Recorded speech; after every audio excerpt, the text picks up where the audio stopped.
होता कौन है राहुल गांधी हिंदुस्तानियों के बिहाफ में, भारतवर्ष के बिहाफ में शी जिनपिंग की लेफ्ट पार्टी के साथ किसी भी प्रकार का एग्रीमेंट करने वाला? यह हक उसको दिया किसने? है क्या, था क्या वो उस वक्त? क्या देश का प्रधानमंत्री था? क्या देश का गृह मंत्री था? क्या देश का रक्षा मंत्री था? क्या किसी भी सेना का सेना प्रमुख था? किस हक से उसने हमारा भविष्य शी जिनपिंग की लेफ्ट पार्टी के साथ एक एग्रीमेंट के तहत बंद करने की हिम्मत करी?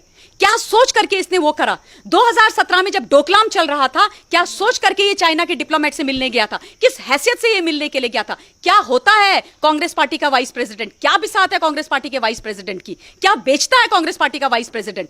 तुम जो हो इस तरीके के एग्रीमेंट्स और इस तरीके के एमओयू साइन करोगे, मेमोरेंडम ऑफ अंडरस्टैंडिंग, बाकी लोगों के साथ, इस देश को बेचने के लिए, इस देश को गुमराह करने के लिए, और उसके बाद अपनी इसी शक्ल अचानक से जगोगे रात के अंधेरे में, एक वीडियो बनाओगे अपनी शक्ल लेकर के और उसको तुम पोस्ट कर दोगे और बोलोगे कि मोदी जी आप बताओ ऐसा क्यों हो रहा है, मोदी जी आप बताओ क्या हो रहा है, क्या हो रहा है? 1 इंच की जगह उन्होंने नहीं ली है। आज तुम अपनी सेना को डाउट कर रहे हो। देश की सेना कह रही है, सेना प्रमुख कह रहे हैं, हमारे जो फील्ड लेवल के कमांडर्स और जनरल्स हैं वो कह रहे हैं कि हमारी 1 इंच जमीन पर कब्जा नहीं हुआ है, हमने जो बोला है वही सच है। लेकिन इन्होंने जब भी हमारी लड़ाई किसी भी दुश्मन देश के साथ हुई है, इन्होंने कभी भी अपनी आर्मी का साथ नहीं दिया है। इन्होंने जाकर के ये दुश्मन देश के साथ खड़े हो गए।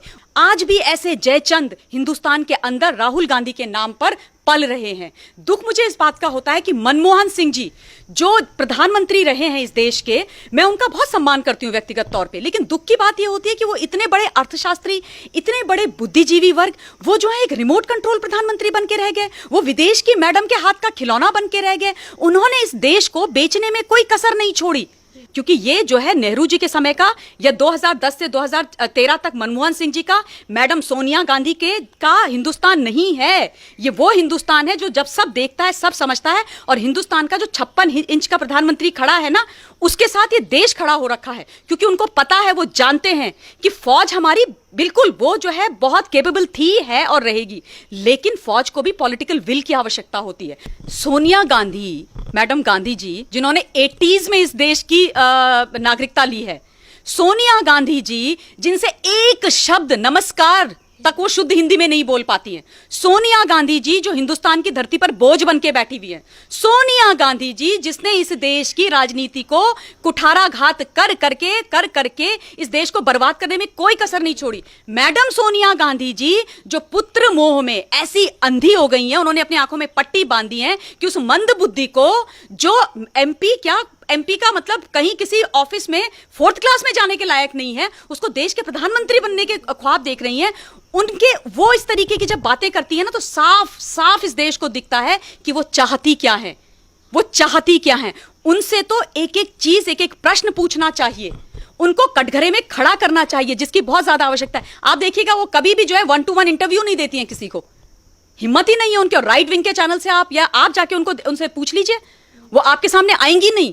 हमें इस देश के जयचंदों के भी बहुत सारे सबूत मिलते हैं। जब हम पानीपत की तृतीय लड़ाई के बारे में पढ़ते हैं, पानीपत तृतीय की लड़ाई पढ़ते हैं, उसमें हम कहते हैं कि हम जो है हार गए थे उस लड़ाई को। लेकिन दुख की बात यह है कि उस वक्त भी हमारा जो मराठा वॉरियर था सदाशिवराव भाऊ, वो अब्दाली से हारा नहीं था, उसको हराया गया था। हमारे यहाँ के छोटे छोटे जो रजवाड़ों के जो राजा थे, वो जाकर के अब्दाली के साथ मिल गए थे, वो जयचंद हो गए थे, क्योंकि वो चाहते थे कि सदाशिवराव भाऊ हारे। और इसलिए हमारे, क्योंकि वो जो है उनकी छोटी छोटी सोच होती है, छोटी राजनीति, छोटा गेन, छोटा अपनी किंगडम बचाना, अपनी राजनीति करना। तो ये इतिहास से चला आ रहा है। हमको हराने वाला कोई बाहर का आज तक पैदा ही नहीं हुआ है। हमने हार देखी है या हमने तभी दुख झेला है जब हमारे अपने लोगों ने इस हिंदुस्तान की धरती पर, मां भारती पर कुठाराघात किया है। यह इतिहास है। और दुख की बात यह है कि आज भी ऐसे जयचंद हिंदुस्तान के अंदर राहुल गांधी के नाम पर पल रहे हैं। दुख मुझे इस बात का होता है कि मनमोहन सिंह जी जो प्रधानमंत्री रहे हैं इस देश के, मैं उनका बहुत सम्मान करती हूं व्यक्तिगत तौर पे, लेकिन दुख की बात यह होती है कि वो इतने बड़े अर्थशास्त्री, इतने बड़े बुद्धिजीवी वर्ग, वो जो है एक रिमोट कंट्रोल प्रधानमंत्री बन के रह गए,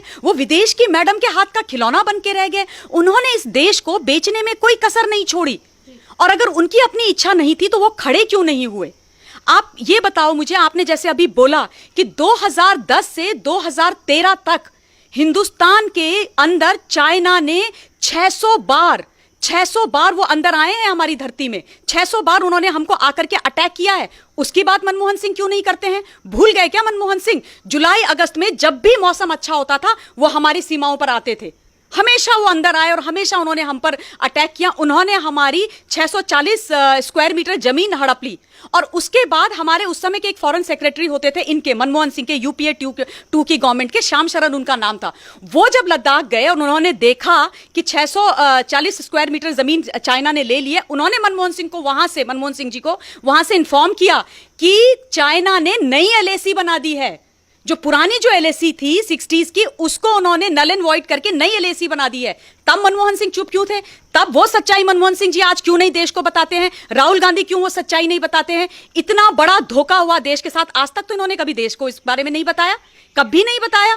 तो ये इस तरीके की बात करेंगे। और दूसरी बात, राहुल गांधी मंदबुद्धि आदमी खड़े होकर के बोलता है कि आप हमें जवाब दीजिए प्रधानमंत्री जी कि लद्दाख के बॉर्डर पर वहां पर क्या हो रहा है, गलवान वैली में क्या हो रहा है, एलएसी में क्या हो रहा है। इनसे ये पूछो कि आपके नाना जी इस देश के आजाद हिंदुस्तान के पहले प्रधानमंत्री थे। आप मुझे ये बताओ कि उस समय उन्होंने बॉर्डर्स डिफाइन क्यों नहीं किए? किसने रोका था उनको रोका था उनकी महत्वाकांक्षाओं ने। उनको इंटरनेशनल लीडर बनना था। वो जो है संधियों के बाद संधियों, अग्रीमेंट के बाद अग्रीमेंट करते जा रहे थे चाइना के साथ। उन्होंने कभी देश का प्रधानमंत्री बनकर के इस देश के लिए नहीं सोचा।